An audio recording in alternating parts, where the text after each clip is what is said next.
best. America's no best. We love explaining what's best for you, even if we ain't got no clue. Amerispaining with Walter. Hey! Welcome to Amerispaining with Walter. And I'm your host, broadcast legend Walter Broha.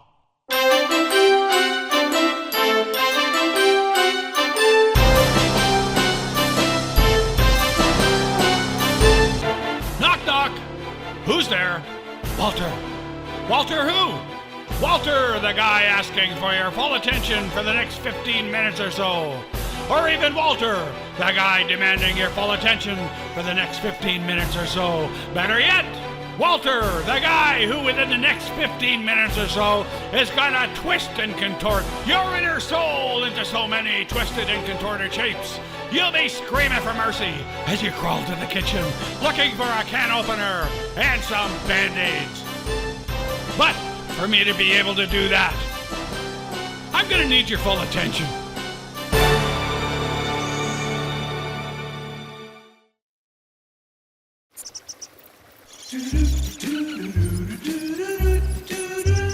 Boy, I even scared myself with that intro. Well, I'm sitting here in my favorite comfy veranda chair at my comfy cabin overlooking my comfy lake just outside of Chagrin Falls, North Dakota. A quick shout out to Poland and New Zealand. Hope all goes well for you in the next round of Tic-Tac-Terror. And be sure to hang in until the end for the unforgettable musical piece related to today's topic.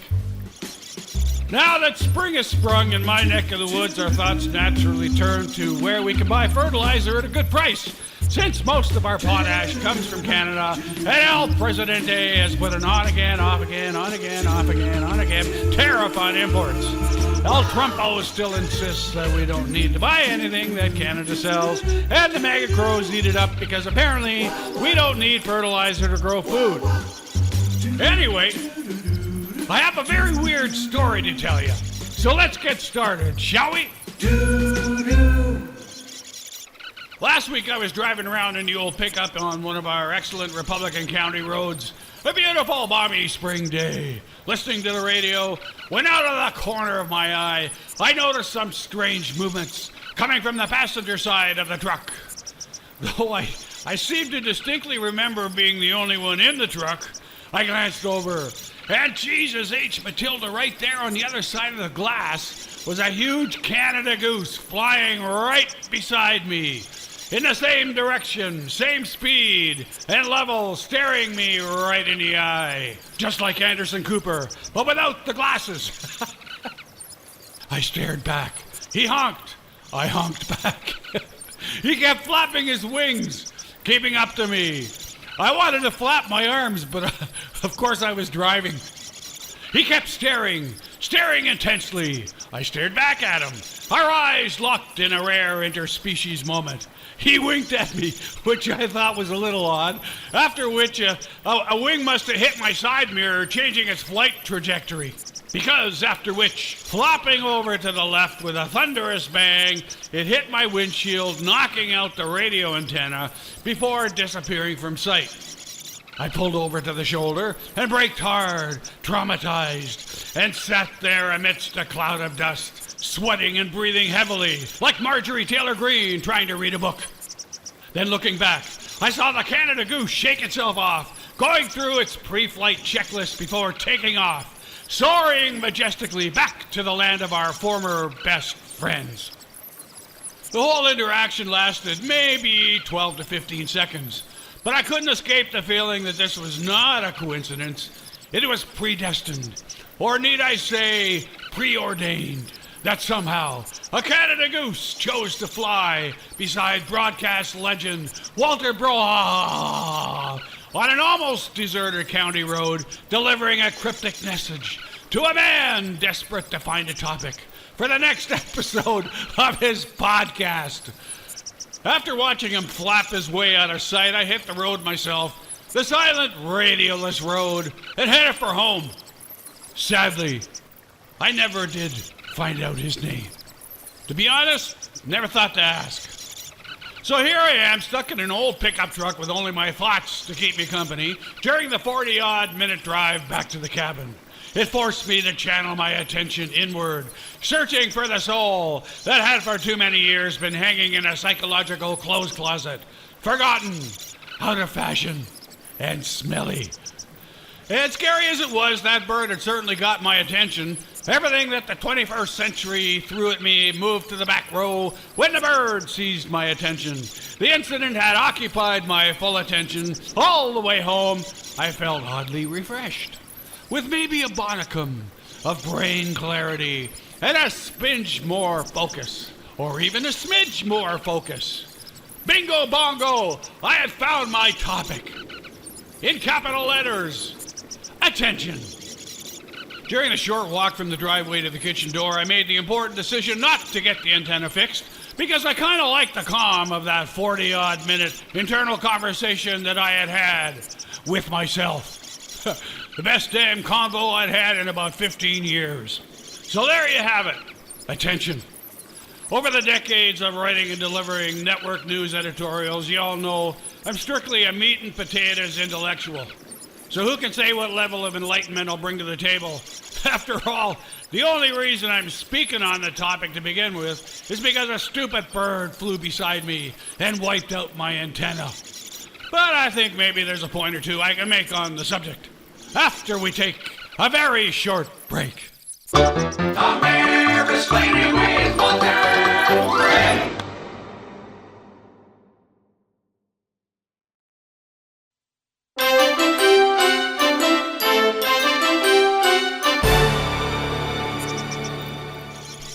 Boy, it's getting pretty windy out here. Anyway, the penny newspapers of 1830s America were the first to turn readers' attention into a commodity to be captured and monetized by selling advertising. Later, mass media, print, radio, and television companies joined in. For them, the good news was that a single net cast into the mass marketplace ocean caught millions of fish, eyeballs glued to the ads. Bad news, it was a one-way street. Pretty lousy feedback loop. Advertisers paying the bills couldn't gauge an ad's effectiveness. The phrase, half of my ad budget is wasted. The problem is, I don't know which half. That was the hoo-ha coming from Madison Avenue. But the internet, of course, changed all that. The one-way street became a massive, worldwide tangle of multi-lane highways, each with instantaneous feedback loops. Residents of planet Earth communicating with each other on free phone apps. Just sign up and in to join the party. Metrics to measure the response, not a problem. Who liked who hates who, but more importantly, who is who? And hey, who? What can I sell you? Every interaction comes with a suitcase full of who data attached to it, just waiting to be unpacked and sold. Millions of attention ecosystems run by millions of attention ecosystem showrunners, otherwise known as content creators. If you really think about it, though, on paper, we're looking at a pretty robust version of democracy, or should I say, a system that's been democratized. Subtle difference. But because the uber-rich moguls of today are the same as the uber-rich moguls of yesterday, same shit, more zeros. But because most content creators work from home, I think the traffic's gotten a lot better. It was only 63 years ago, during the simpler times of Camelot, that the chairman of the Federal Communications Commission, in a famous speech given at the convention of the National Association of Broadcasters, referred to network television programming in not-so-glowing terms. Well, there's that wind again. He challenged the TV executives seated in the hall to watch their own station for a full day, without a book, magazine, newspaper, profit and loss sheet, or a rating book to distract you. I can assure you that you will observe a vast wasteland. Not hesitating to add, if you think I exaggerate, try it. I doubt he had any takers. Newton Minnow, a name most of you are unfamiliar with, gave that speech. TV writers, of course, squawking like a flock of MAGA crows, tried a bit of payback but accidentally ended up immortalizing him by naming the boat that sank, stranding the castaways on Gilligan's Island, the SS Minnow. Ironically, later worked to mandate that new TVs be built to allow for more channels on the broadcast spectrum and promoted the use of satellite transmission to do so, widening the reach of a medium he thought was miserably failing society. So in the end, we're stuck with a 500-channel universe, a proliferation of strip mall acting schools, and hordes of eyeballs spending 5 hours a day in front of screens. The new measure of wealth? Hey, how many TVs you got? Yeah, well, we survived the mass daily yellow press. We survived insipid radio dramas. But I think we can all agree that television made us stupid. The internet we got now is infinitely more vast and wastelandy. We can take our screens everywhere. We have silos now. We have rabbit holes now. We just don't have cat videos. No, siree. We have libtard cat videos, and we have right-wing nutjob cat videos. Videos accusing people of eating cats. Videos of people accusing other people of lying about other people eating cats. Followed by an avalanche of rude comments advocating for the cats who are smart enough to stay out of it. And here's a simple recipe. Take 1 pound of deboned algorithm, stir in a cup of ideological friction, then add maybe a bit of alcohol straight out of the bottle. Then, faster than you can say, China, you're 100 feet down the rabbit hole. And my God, it feels good. Writing in the late 19th century, philosopher William James believed that our cradle-to-grave life memories were made up of things we paid attention to. In other words, we can only experience something by paying attention to it, and paying attention to it turns that experience into a memory. But he was writing in a very different world. Writing in the present, broadcast legend / philosopher Walter Broha believes that more and more our life memories are coming from experiences from time spent watching the experiences of others. The stuff of screens. Billions and billions of screen stuff. As many screens as there are grains of sand. Okay, I admit it, I love TikTok. I love the ideological friction. I follow the content creators who build their brands with just enough ideological friction to keep me coming back for more. Is it truthful? Do I buy the spiel? Are they cynically preaching to the choir multiple times daily for giggles and cash? The answer is probably no, yes. But I know that, so hang on. My God, I just realized the algorithm's working. Note to self. Stop watching TikToks. Yeah, but comedian Bill Maher crosses the aisle to have a White House dinner with Donald Trump and Kid Rock. Of course, that sent the leftosphere over the edge. You honestly think I'm going to follow that whole sordid affair? 100%. Because what really stood out for me was Maher's observation that in private, Trump is a reasonable, dare I say, normal person, not anything like his public persona. Not the wacky, hyperbolic chaos agent we all know and don't love. Apparently gracious, respectful, and well-mannered. No news cycle bluster and insulting rudeness. Almost gulp. Likable. And you have no idea how much it hurts for me to say that. So when in public, why, oh why, would he play the character honed from the many years of "You're Fired" branding? And like Henny Youngman, legendary vaudevillian of yesteryear, he's always on. Take my third wife, please, vibes. Wacky and outrageous, can't put 2 coherent sentences together. Always the need to play the tragedian. I had to Google for the pronunciation of that one. Laurence Olivier playing the perpetual victim, a constant liar, a spewer of disinformation. Hamlet, Pinocchio, and Joe Rogan rolled into one. Bet you can't do that one, Chat GPS. Acting so skilled and disciplined that even MAGA crows just let go from their jobs due to the on-again, off-again, on-again, off-again tariffs. Still think Trump has their back. Dare I admit, the private Trump would never get elected President of the United States. I mean, Marr got a lot of flack for bursting the MAGA-burst balloon. They who refuse to believe that Trump isn't an asshat, they prefer the asshat version, they elected the asshat version, they idolize the asshat version, and anyone who thinks Trump isn't an asshat is a leftist rhino. It's the only time in the long history of the word asshat that it was a feature, not a bug. And only MAGA crows could pull that one off. I think the thing I hate the most about Trump is the 24/7 need to grab and hold on tight to our attention. Endlessly. The Gish Gallop with a cherry on top.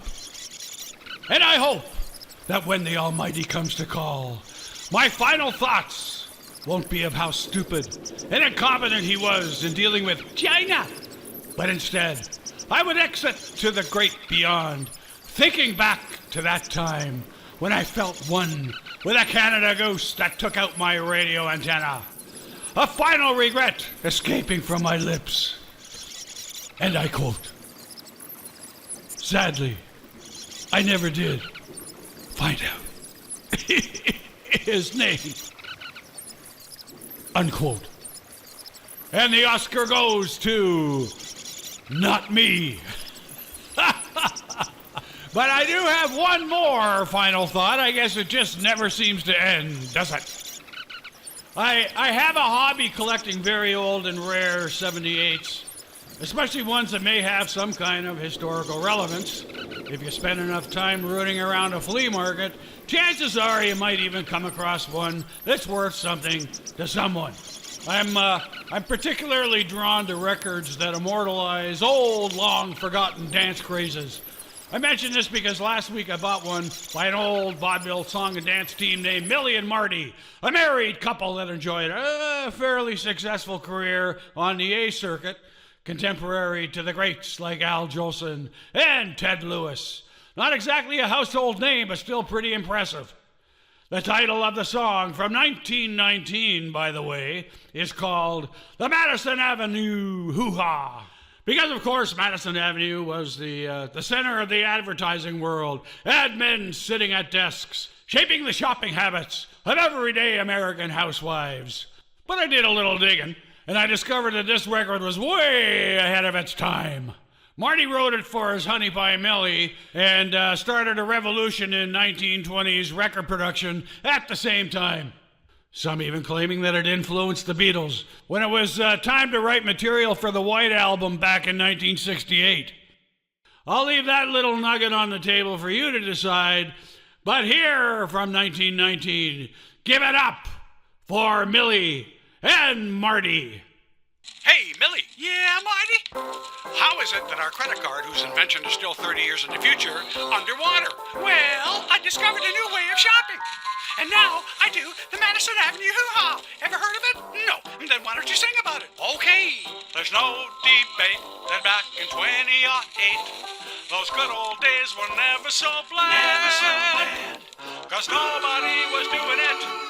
The Madison Avenue Hoohaaa. Abode, and then something changed and got rearranged. Shopping on the internet became all the rage. Now everybody's doing it.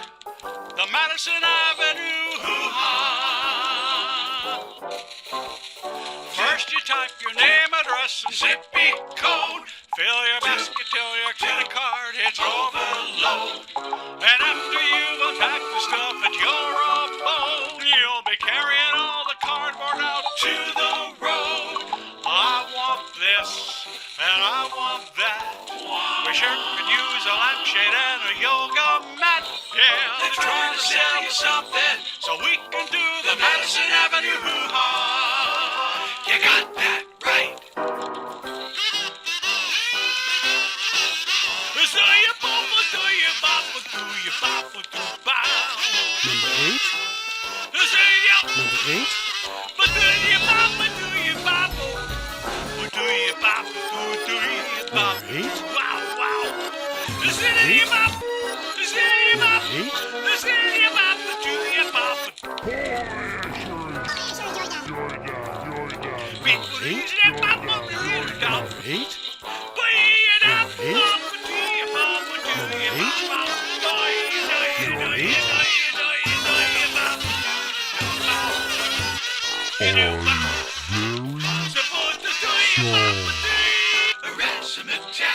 Wave your hands in the air and scream with delight as you rip apart the package with all your might. If you do a little two-step and you look quite a sight, you're doing the Madison Avenue Hoohaaa, you're doing it right. I want this and I want that. Send me a Ginzo knife from China and a beekeeper's hat. Yeah, they're trying to sell us something so we can do the Madison Avenue Hoohaaa. Yeah, 'cause everybody's doing it. The Madison Avenue Hoohaaa. Oh, if the shoes don't fit, just send them back. Yeah.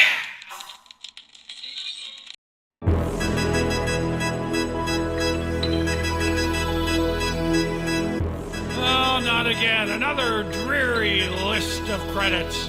Why, that son of a bitch, Blaine Selkirk. Okay, he conceived it, he wrote it, he sang it, he wrote the music, he mixed it, what else? Sang all the voices, yeah, we know. He did all the character voices, yeah, we know. Next, he's gonna be claiming that he has some kind of sense of humor. Ha ha ha ha ha!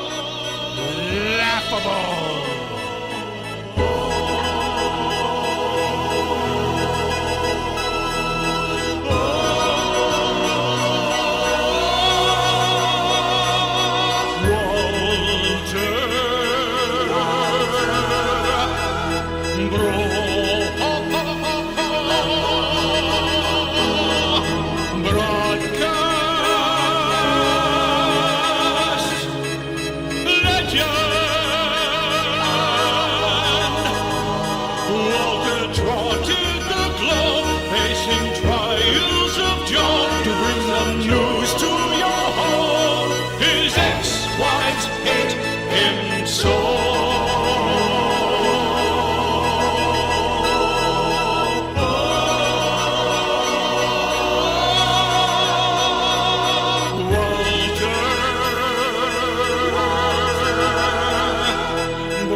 Shaver still ran on to 20 or more.